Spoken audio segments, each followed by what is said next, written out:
Ladies, gentlemen, and all creatures great and small, it's Evil Pikachu back for a unexpected part 8 of my getting started guide to Eorzea.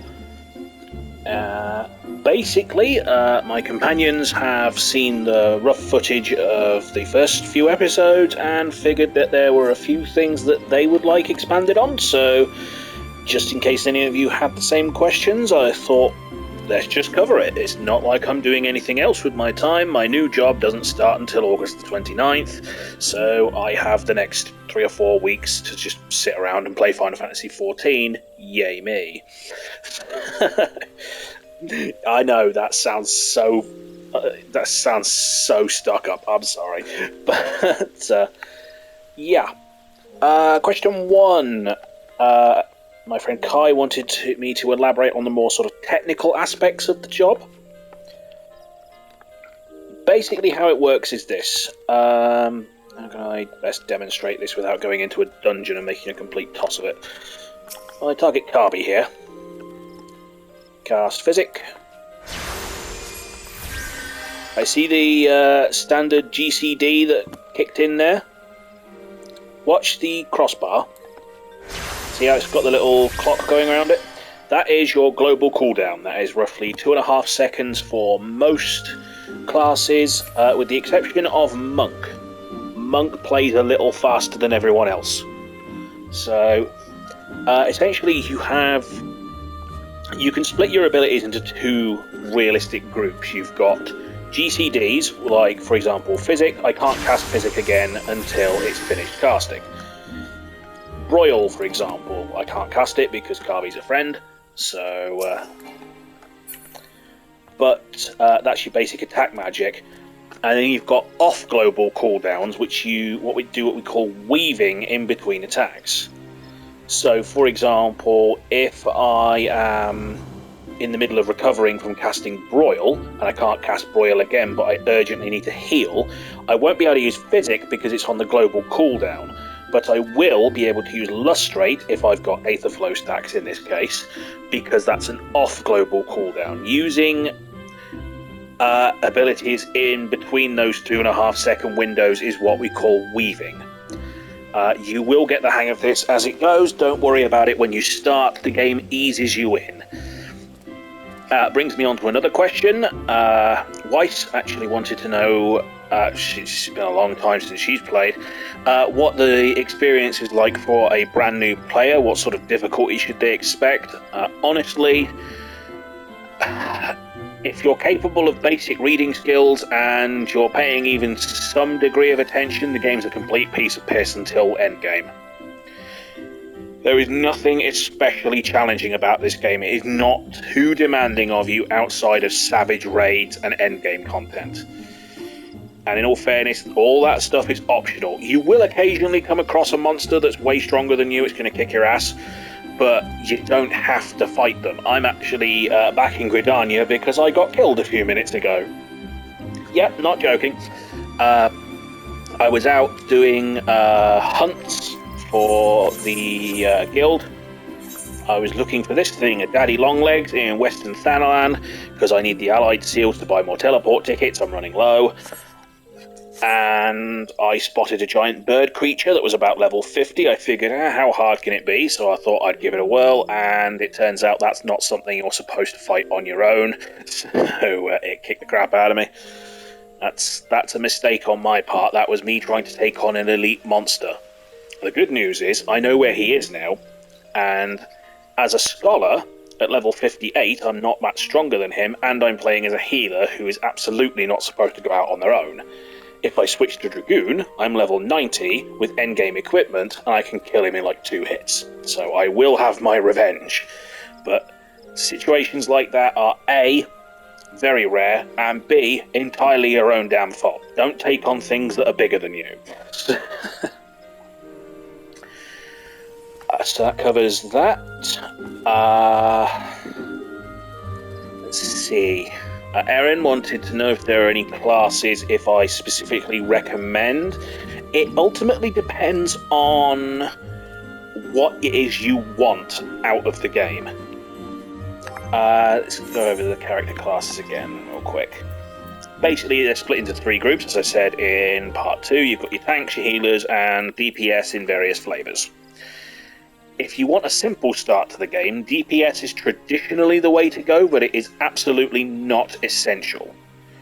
Healer is slightly more complicated because you have to concentrate on keeping the team alive as opposed to just killing everything in the room. Basically, it's an ascending list of responsibilities. DPS, your only responsibility is to yourself. You don't have to heal anyone, you don't really even have to buff anybody unless you're in endgame content. Tanks, you need to worry about drawing aggro, which is very simple. In fact, I will demonstrate that now. Which is Paladin. Right. This is real simple. Every tank has a stance that you can put on. For Paladin, for example, it's called Iron Will. Press the button and it activates your tank stance. That multiplies your aggro generation by several orders of magnitude. Basically, outside of 8-man content, if you are a tank, switch this on and never ever switch it off. The only time you would need to deactivate it is if there are more than one tank in the room. It will cause conflict. That only happens in raids and the like. So generally you'll have one tank who leaves theirs on. They are called the main tank. It's their job to attract the boss. And anyone else who's playing a tank who is not main tanking is called an off tank. And they will pick up any minions that get summoned and that sort of kind of thing.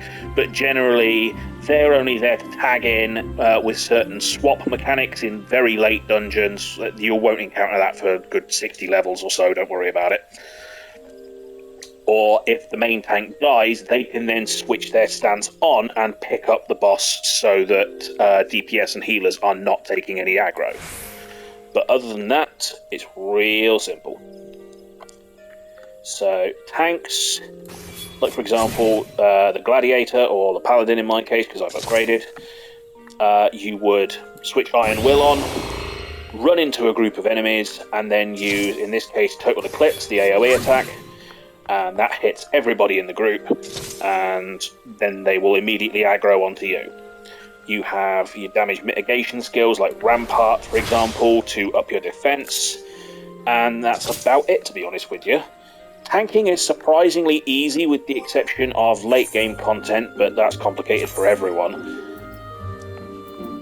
So, your DPS, Dragoon in my case, it's real simple. Run up and stab shit.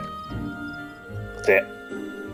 You have to stick to your rotation to behave optimally, same as everybody else, but essentially you just kill stuff. So, for example, your attacks are generally split into 2 groups. You have your single target, in this case True Thrust, Vorpal Thrust, Heaven's Thrust, my basic 1-2-3 combo with a few extensions. Can't demonstrate that because I can't lock onto anything in a safe zone. But you've also got your AoE attacks, in this case it'd be Doom Spike, Sonic Thrust, and Curtain Torment. Good rule of thumb, if there are 3 or more enemies, you should be using AoE in almost all circumstances. If it's a boss, single target, or if you're just cleaning stuff up.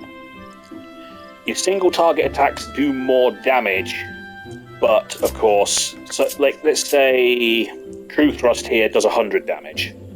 So that will do more than Doom Spike, which does say 60. But if there's 2 or more enemies, it will do 120 damage total, because it did 60 to each. You see what I'm getting at? So, basically whatever will hit hardest. And you weave in your off-global cooldowns like the jump attacks for Dragoon and the like. Healers, you are well aware of healers. I've been playing one in these videos up till now. I'm leveling Scholar for reasons I don't fully comprehend. I just chose it at random. Healers are... It's notorious for being a high-stress job, but I've got to be honest with you, unless the tank is a complete idiot or the DPS is standing in AoE markers and not making any attempt to play the game properly, it's not that bad. I'm not having a problem with healing, I don't know what the fuss is all about. Having said that, I'm only level 58 on this particular healer, so maybe if you're in a level 90, max level raid dungeon, might be a little stressful there, but I defy you to find anything about endgame content that isn't notoriously stressful for everybody involved. Like, you're gonna have... It's endgame hard content. Of course it's difficult. It doesn't matter if you're playing as a dragoon or a healer. It makes no difference. It's supposed to be hard. But you don't have to worry about that for a long time. One for the girls in the group. I know that's a little sexist, but stereotypes exist for a reason. If you want a very quick mount, if you start as a conjurer, as a white mage, or progressing to white mage, when just after you pick up your white mage jobstone, you'll be giving another quest at level 30. That actually gets you a free unicorn. Not a lot of people know that, but yeah, you can totally get a unicorn mount. It's worth noting I have quite a lot of horses. So I've got the unicorn, I have the nightmare mount, who unlocking him was exactly as it sounds. All of these are from completing the extreme version of the A Realm Reborn trials. 6 in total. Once you get all 6, you get a second quest to unlock Kyrin, who you've seen before. Every expansion has something like this. For example, Heavenswood has the bird mounts. Again, every extreme trial has its own chance to drop one of the birds. Once you've got all 7 in this case, you can get the Phoenix. For Stormblood, it's dogs. I've only got 4 of them. For Shadowbringers, it was dragons, if I remember correctly, and Endwalker, as far as I'm aware, does not currently have this, because it's new-ish. Goten is something different, don't mind him. Yeah, there are plenty of mounts to unlock.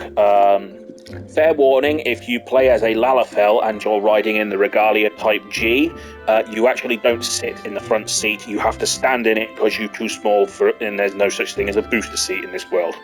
I wish I was making that up. Really, in fact, I'll show you. It's so funny.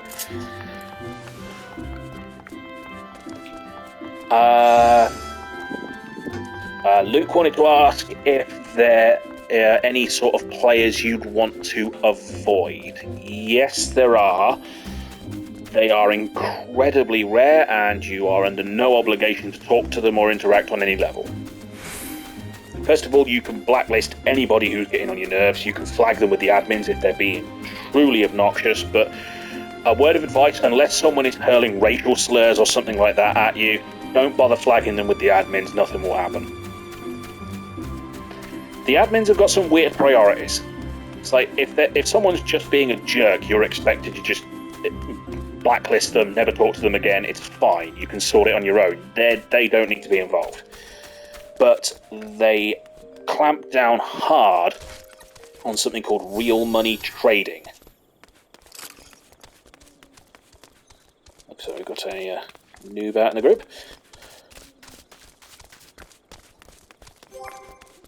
Right, mount guide, Regalia Type G. You see?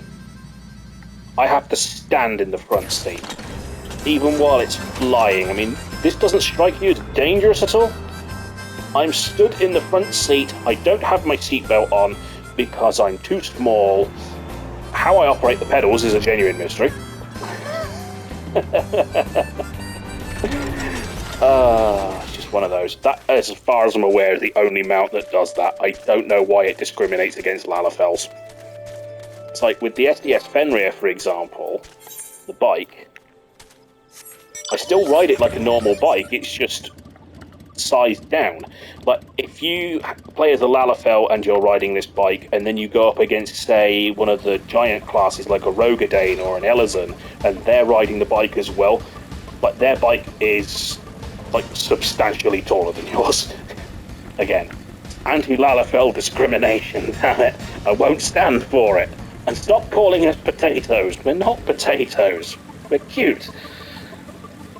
Anyway, back to The types of players you want to avoid, real money trading, when you're in the big city areas, especially in Limsa, you will see people shouting in the chat about going to, say, 5kgold.com and giving them real money for in-game currency. Do not interact with them on any level. If you want to, you can flag them with the admins, but the admins are pretty good at picking this stuff up anyway. When you log into the game client to launch the game, whether that's on PC or PlayStation or whatever, you will usually see a weekly notice saying actions taken against illicit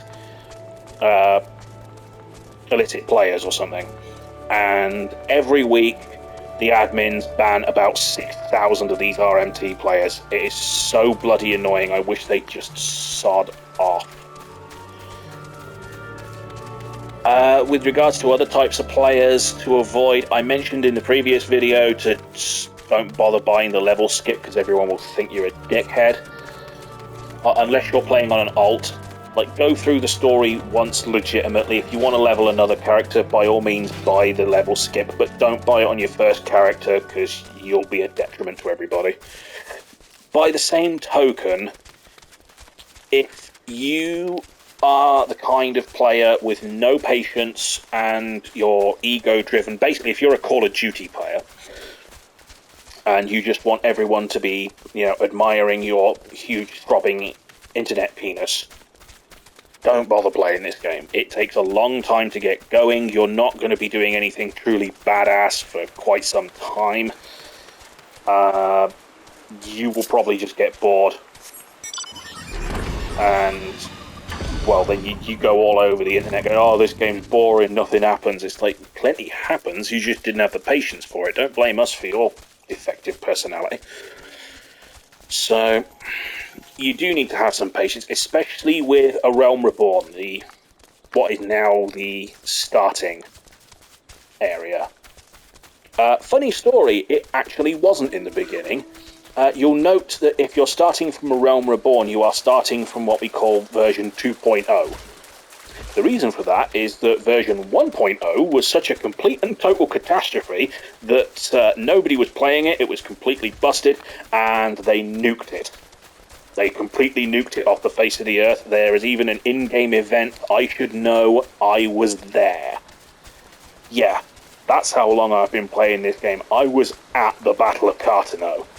Sadly, it was on a second profile, so I don't gain access to the Legacy Chocobo with a cool tattoo on it and stuff like that. Which is just annoying. I really wish I could speak to the admins about that, but they're not particularly interested in that story. Well, there's the noob getting some help from the white mage by the look of it. Well, no, fellow scholar. Fair enough. And yeah, 1.0 was such a complete and total cluster, you-know-what, that there's basically, if you go onto YouTube and type in Final Fantasy XIV Answers, watch that video. That is the end of Final Fantasy 1.0, and it took a couple of years, but they came back with what we now call A Realm Reborn. That's why it's called A Realm Reborn, because we had to rebirth it, because the original version was crap. It's much better now. But with regards to patience, A Realm Reborn is way better than it used to be. A lot of modifications have been made so that the dungeons are faster and a little simpler. There's a lot of the fluff quests taken out, like you don't have to be fetching and carrying stuff as much anymore. You do have to go back to the Waking Sands a lot. That gets a little tiresome. But it's nowhere near as bad as it used to be. I will say, tough it out, and once you get to Heavenswood, you'll see why I told you to tough it out, because it gets so much better in the expansions. Stormblood's a little weaker, but it's fine. There's nothing wrong with Stormblood. It's got some fascinating areas. It's just, it went for a different feel, and it's slightly weaker than the other expansions. So, but yeah, there's obviously plenty to do. So, other types of players you'd want to look out for. You do occasionally get some proper elitist douchebags. but I'll be honest with you, I've been playing for as near as makes no... In fact, let's find out how long I've been playing for specifically, shall we?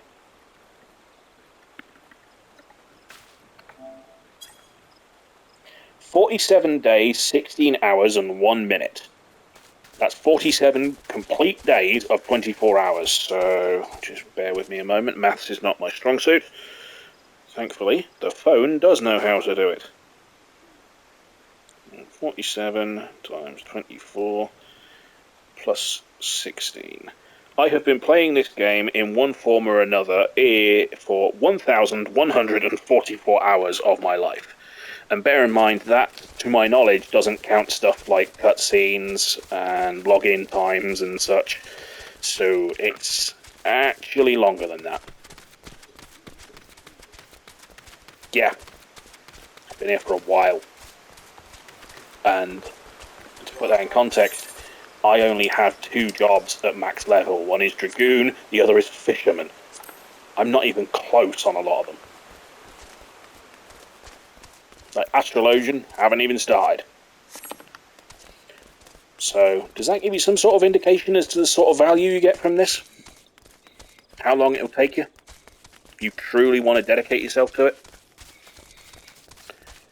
A few other little beginning tips. Let's see.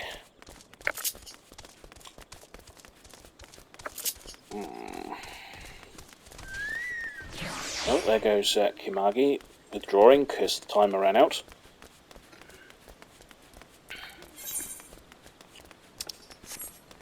An easy way to tell if you're not supposed to be in an area yet, it's really simple. If the enemies there have got bigger numbers than you, go somewhere else.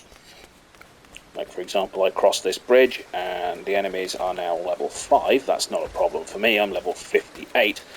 But you will go into areas that you're not supposed to be in yet. Just get out of there. If you are playing as a healer, by the way, each job gets these role actions. There's one for each of the sort of general groups. Like, this is the healer role actions. Repose, don't bother. There is absolutely zero reason to put a target to sleep. It basically never works. It actually does never work in high-end content. Just take it off your hotbar, you won't miss it. Esuna. Let's see. I can't do this without...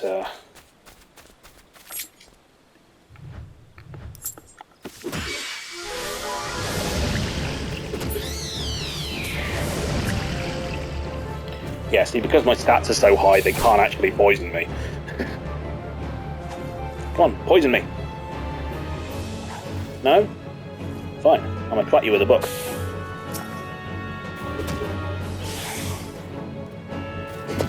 I'm a healer beating things to death with physical attacks. Oh, what's that? The White Joker? I don't know what you are, but you're alive and I take exception to that. So I'll summon Kimagi for a bit of help. That's how you summon your bird, by the way. You use Gazelle Greens.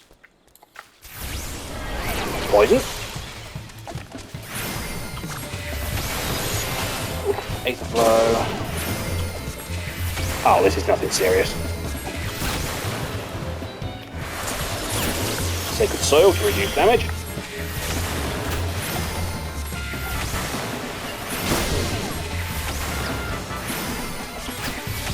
Oh yeah, this thing's dead as shit. See, this is technically an elite mark, but it's not as elite as me.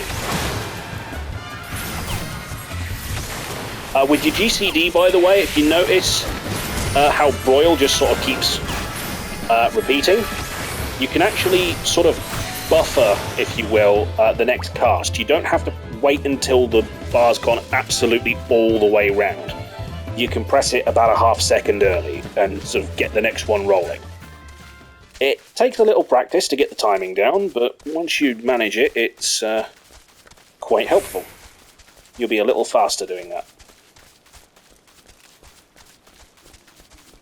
But anyway, as I was saying, with Esuna, the status healing spell, You can only heal status effects that have got a little white line next to their debuff icon. They'll show up as little red arrows pointing downwards, and they'll usually have a timer on them because status effects don't last forever. If it has that little white line on it, you can use Esuna to get rid of it. If it doesn't, then Esuna will not work. Don't bother casting it. Once you get into the late game, honestly, Esuna just kind of stops working. So, something to consider. But in the early game, it is quite useful being able to heal poison and the like. There's another one of these things. Well, I'm gonna kill it. Play skills like Sacred Soil here. On controller, move it with the right analog stick and press X without holding anything down to place it. That is Sacred Soil. It reduces all incoming damage by 10%. Doesn't really matter because this thing is so little threat to me. In fact, if I summon Carbuncle, I'll be healing so fast that Carbuncle's healing will actually outpace his damage by quite a significant margin. In the words of Kirito from Sword Art Online Abridged, my wounds heal faster than you can make them.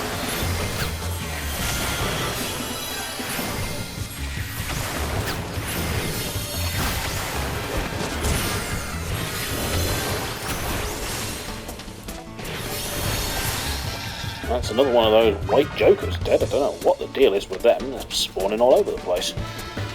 It's supposed to be a rare thing, isn't it? Well, whatever, they're dead. With regards to... Oh, the keypad, for example.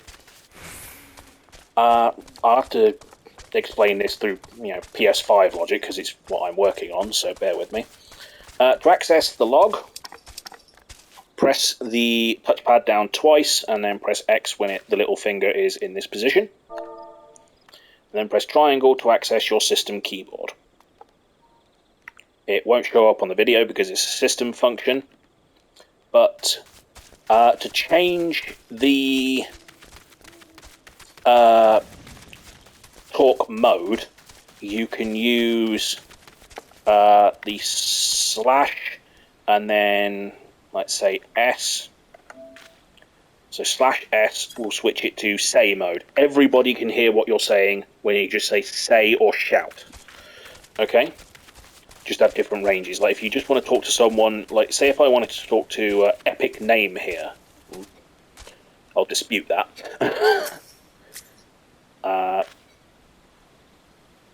Level 1. How the hell are you level... If you're at level 1, why aren't you getting aggroed?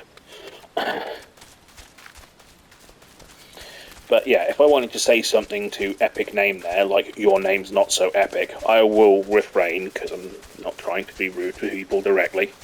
Just those who never watch my YouTube channel and therefore will never know. That's how you do it. When you are in team content, go back down to the command, type in /P, that will switch it to party mode, and therefore only people in your party will be able to hear you. The same goes if I wanted to talk to my FC, it'd be /FC. That switches it to free company mode. Now only people in my guild can hear me. So, I don't know why I do that. I've got nothing much to say to them today. Sorry, guys. If you want to know your playtime, you can use the command /playtime.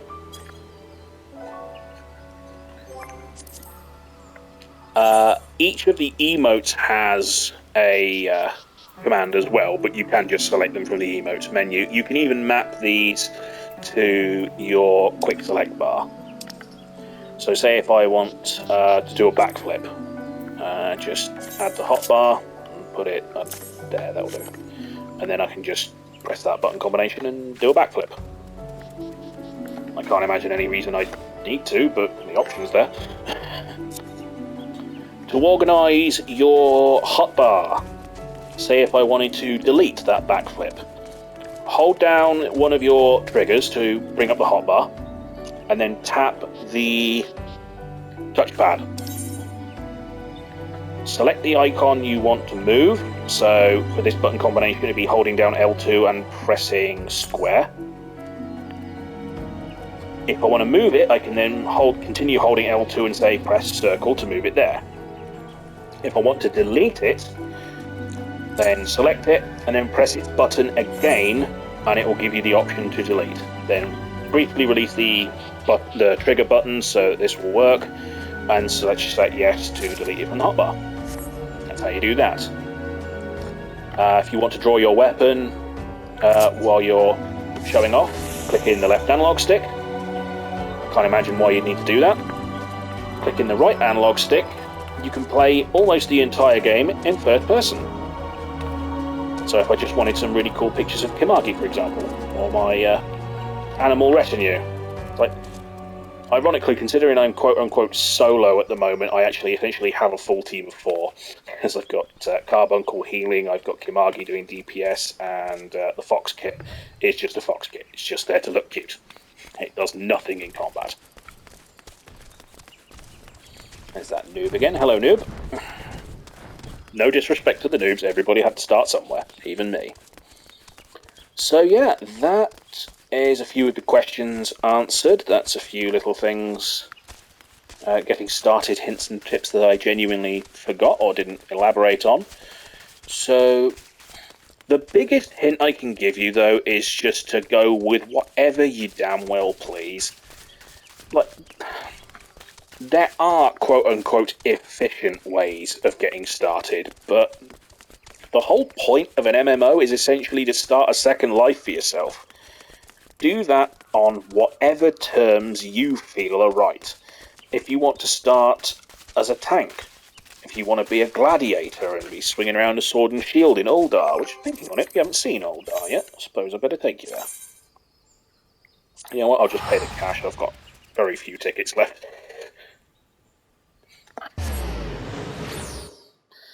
This is Uldar. This is one of the big starting cities. Desert. You'll find a lot of people in the main cities, especially around the teleport hubs and the market boards. Right. Let's see. New players there. All of your guilds are in the big cities. You will start at Uldar if you play as a Black Mage or a Gladiator. As far as I'm aware, that's it. Oh no, Pugilist as well, Monk. They start here as well. So, as I said, this is Uldar. That said, if you want to start here, you can totally do that. No one's stopping you. Again, I run around, you know, as a Pikachu, saying Pika-Pee to strangers as an icebreaker. So this is the sort of area you'll see if you come out here as, say, a gladiator when you first start.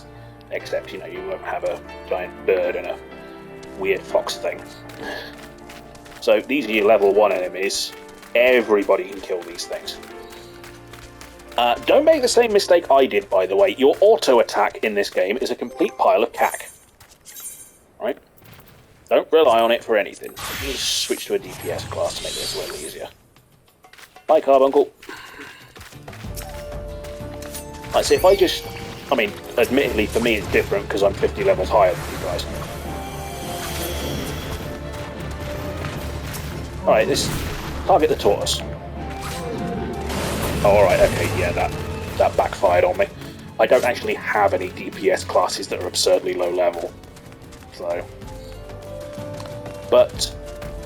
when you're low level, your attacks won't do that kind of damage. Mine do, because I'm level 55. You don't use just your auto attack to fight enemies. You use your skills in the correct combos. So let's find something that can actually take a hit or two. It's Kyrin, by the way.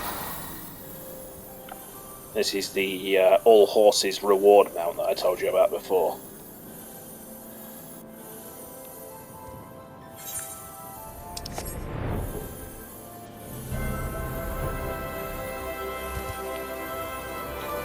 So you cross this, you notice how the enemies have gone up in level? That's your way of saying, don't come here yet, you're not ready.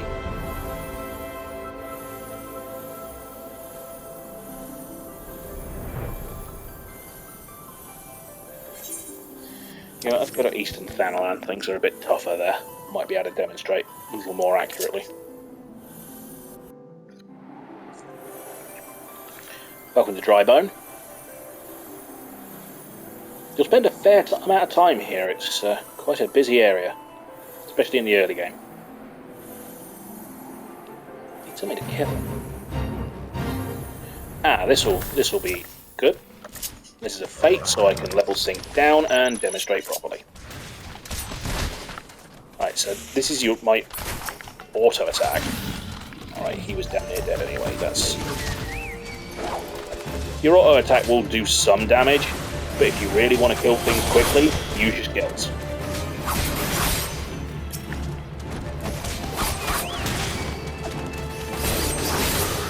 Did you note for the DPS that when I use, say, Hakaze, some of the other skills have got that glowing orange border around them? That's the combo marker. Use your combos. If you are magic class, you basically never need to do this, but under any other circumstances you will. Now, even some magicians have to worry about that. There you go, that's a very easy fate done. Got 103 serpent seals basically just for showing up. So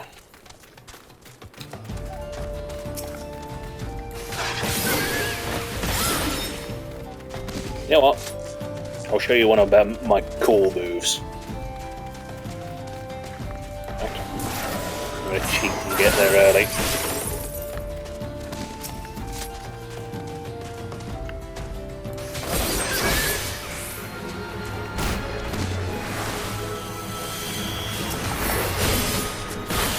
In case you're curious, I'm going to wait because Kimagi's about to annihilate that thing, so I need to find something that can take a hit. This is why people play Samurai. This is Midare Setsugeka. Yeah. Just basically ices anything. That's the big hit. That's why they're the selfish DPS class. Because they can do that. And you know what the best bit is? That's the low level version of it. Wait till you see what you get at level 90. Ooh. So yeah, use your combos. Again, as you only really start with like 1 or 2 moves. So this will become second nature to you over time. It sounds overwhelming because obviously, you know, it's all hypothetical if you're just listening to my voice instead of playing. But when you start, the game will walk you through basically every aspect of this. It will sort of drip feed it to you. So you will get the hang of it over time, and the skills are transferable between jobs. I mean, if you know how to do a combo as a samurai, it works just as well as a paladin. You know? It's due to the limits of functionality. Like every tank has an invulnerability state they can use in emergencies. Every healer has a direct heal and a shield of some kind, you know? So if you get the hang of one job in the class, switching over to another of a similar class isn't that difficult. And there's a lot you can do. So, let's see. Easiest and hardest jobs of each group. I would say it's a toss-up for easiest between Paladin and Warrior. They're both pretty simple, to be honest with you. Paladin, you have a few more mechanics to protect your allies. Warrior is more about just hit things really hard, and it's a little bit on the selfish side. Like, yeah, don't get me wrong, you'll still be tanking for the party, but it's like, you don't get the sort of cover mechanic that Paladin does, but that's very rarely used anyway, so I wouldn't worry about it. Hardest, I'd probably say Gunbreaker, only because it's the newer class. So it's naturally more complicated, and it starts at level 60 with Paladin and Warrior. You start at level 1, and you've had hours upon hours of experience. Easiest healer by a long way, White Mage. Scholar is a close second, but White Mage is so easy, even I can do it. White Mage is really simple. You see that someone's lost a bit of health, so you click on their name, and you heal them. Beyond that, anytime you're not doing that, throw magic at things. That's it. That's all you need to worry about. Easiest DPS in each class. I personally find Dragoon very easy to get on with for melee DPS. Monk, because it moves quicker, can be a little demanding. Ninja, you have to memorize a bunch of stuff. Samurai, you don't get till later anyway. Reaper is a brand new job. So if you want a simple melee DPS, go with Lancer and evolve to Dragoon. Physical range DPS, the only one you can start with is the Archer, so he's naturally easier than the others. Machinist is fairly simple. You don't have to worry about upkeeping any buffs or anything like that. You just shoot shit with a gun. Dancer is by far the most complicated. Magical DPS. Personally, Black Mage is relatively simple once you get the hang of the rotation. Summoner is very complicated. Red Mage looks complicated, but isn't. So, I would say that Summoner is the most complicated, Black Mage is the least complicated. So, there you go. That's the sort of basic rundown of the... That's just my opinion, by the way. That's not empirical fact. That is just how I personally feel about the jobs. So, what have we covered in this Q&A session? We have covered the types of players that you want to avoid, which, again, 1 in a million. If you only had to do combos, I've talked to you a little bit about sort of more mechanical aspects of play. So, we did a few elite hunts. Showed you Uldar. Yeah, it's a good episode, I'd say. I'm sure there will be more questions, so maybe we'll even get a part 9 out of this series. Who the hell knows? But for now, I'd say that's probably it. Or at least I hope so, because I actually want to, sit and play the game and enjoy myself rather than be talking into the mic for hours on end, I've got things to do, I've got to go and breed the ultimate racing chocobo and level all my classes up to 90 before the new expansion comes out, because when that happens, I'll have to level them all up to 100, and it's like, oh god. But yeah, you could easily lose yourself in this game for a very long time. But you know what? I'll give you one last treat. I am, after all, a Pikachu. What kind of Pikachu can't do this? Use Thunderbolt!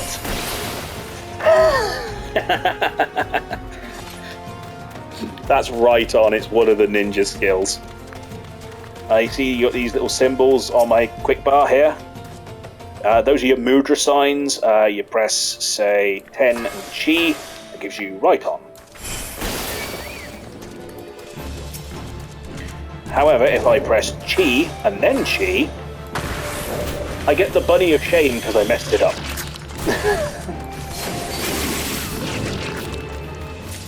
By the way, ninjas naturally Naruto run if they're moving when they've got their weapons out, and they do flippy jumps. They're the only class that do it, as far as I'm aware. It serves absolutely no purpose. You don't run any faster or jump any higher. I think they gain natural immunity to fall damage as well, if I remember correctly, if that's still a thing, or did they remove that? Oh no, fleet of foot, you do actually move slightly faster as a ninja. There you go, all 4s reduce fall damage. So, if you want to jump off a cliff, do it as a ninja, but please be aware it says reduce fall damage, not complete immunity. So, but yeah, if you wanted to, let's say do G and then 10 in that order, that gives you Katon, which is an AoE fire breath attack.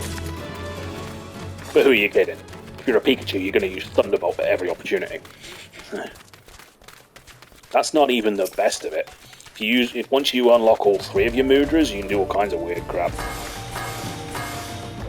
Like here's Doton.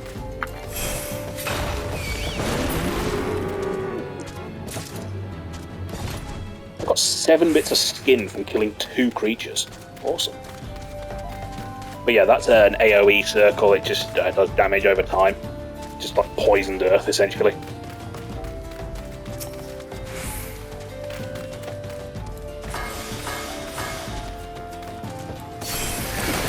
point on. The pointless one that nobody uses. Alright, I've waffled on long enough. I've shown you Uldar, I've shown you combos, I've even shown you how Evil Pikachu can use Thunderbolt, even while equipped with a pair of lightning daggers. The best bit is, here in Ninja Town, once I get up to, I think it is max level at the moment, level 90. You gain a skill called Forked Raiju. And there's really no way of saying this, it's fucking Volt Tackle. It's just straight up Volt Tackle. I so badly want to get up to 90 as a ninja, I might actually make that my project for the weekend. Just so I can learn Volt Tackle like a real Pikachu. Oh, on the subject of elements, by the way, Rhyton, for example, is a lightning elemental attack. Please bear in mind, that means absolutely goddamn nothing. There's no such thing, not anymore. We used to have this in the game, but it's been taken out. The elements make no difference. Like, for example, if I'm fighting a giant lightning monster and I hit it with a lightning bolt, this isn't Pokemon, despite what my appearance may suggest. It won't absorb it, it won't do any less damage, so don't worry about it. Elements are not a thing anymore. Anyway, that is well and truly it from me. If for no other reason, then I don't know if the mic picked that up, but that was my stomach growling. I need to go and get some garlic bread with all considerable haste. So, it has been an absolute delight talking to you in these episodes. I really do hope that you've learned all you need to get started. I can't imagine there's much I've missed, because I've been waffling for quite some time. But if there is anything, let me know. I'm more than happy to keep this going. After dinner, of course. But, yeah. Come start your second life and come on big adventures with a tiny little Lalafell Pikachu. I swear it's not as weird as it sounds. Anyway, that's it from me. Lovely talking to you. Goodbye.